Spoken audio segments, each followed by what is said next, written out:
Bung Karno menitipkan pesan kepada Kiai. Apakah hukumnya membela tanah air, bukan membela Allah? Hukum membela negara dan melawan penjajah adalah fardu ain.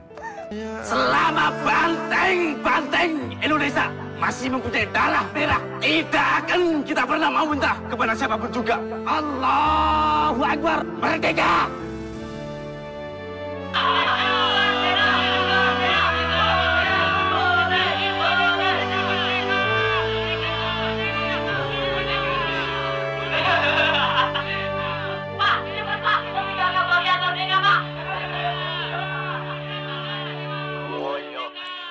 Di museum, ia hanya sepotong kayu. Di buku sejarah, ia disebut alat perlawanan. Namun di hati para pejuang, ia lebih dari senjata. Bambu runcing, simbol perlawanan, atau delusi kolektif yang direkayasa. Benarkah penjajah yang dipersenjatai meriam bisa dikalahkan hanya oleh kayu tajam? Mari kita telusuri sisi lain dari cerita yang tak pernah ditulis di buku pelajaran.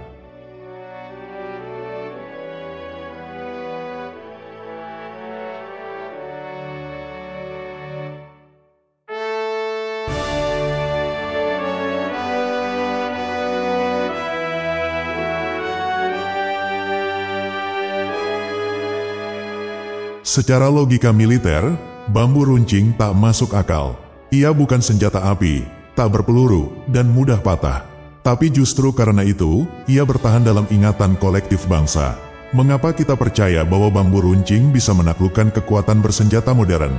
Apakah sejarah sedang menyembunyikan sesuatu, atau justru sedang menyampaikan pesan yang lebih dalam? Penjajah datang dengan kapal uap, senapan, dan sistem logistik.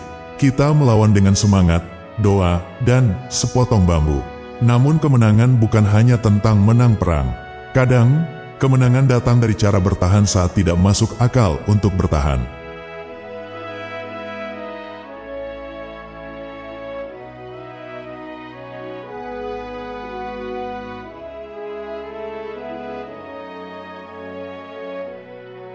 Bambu runcing lebih dekat ke jimat daripada senjata.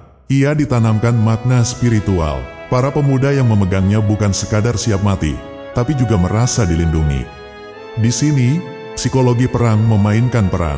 Bambu runcing menjadi simbol bukan untuk membunuh, tapi untuk memberi nyawa. Sesuatu yang mampu menggerakkan rakyat biasa untuk berdiri menghadapi pasukan yang katanya tak terkalahkan. Kita sering lupa bahwa yang membuat tentara takut bukan hanya peluru, tapi juga massa yang tak bisa dihentikan. Ketika satu rakyat berdiri dengan keyakinan, ia jadi lebih menakutkan dari satu batalion bersenjata.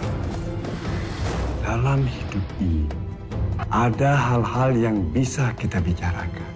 Bahkan bisa kita kompromikan. Tapi, kalau sudah menyangkut soal akidah, itu tidak bisa diganggu-gugat. Allahu Akbar! Allahu Akbar!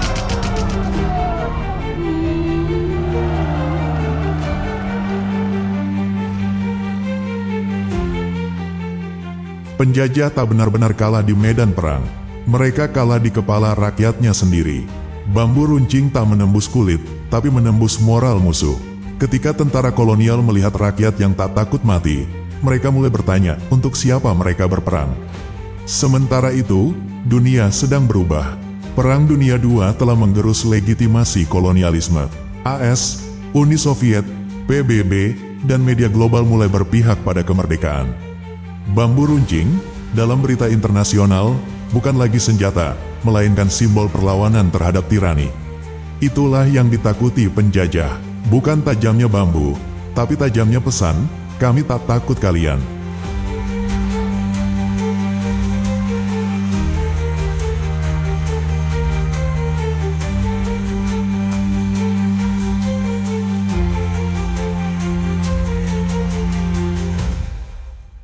Mengapa kisah bambu runcing tetap diajarkan? Karena ia menyatukan. Dalam negara yang terdiri dari ribuan pulau, ratusan bahasa, dan berbagai suku, dibutuhkan satu cerita sederhana yang bisa dimengerti semua orang. Bambu runcing adalah itu, cerita yang bisa dimiliki siapa saja, dari mana saja. Ia bukan tentang akurasi, tapi tentang makna. Kita bukan sedang bertanya, apakah bambu runcing benar-benar mengalahkan Belanda? Kita sedang berkata, apakah kita siap berkorban dengan tangan kosong demi tanah air? Bambu runcing adalah pertanyaan moral, bukan jawaban militer. Negeri ini tanahnya subur, rakyatnya banyak, tapi malah menjadi negeri jajahan. Kalau saja umat Islam bersatu seluruhnya, hal ini tidak akan terjadi.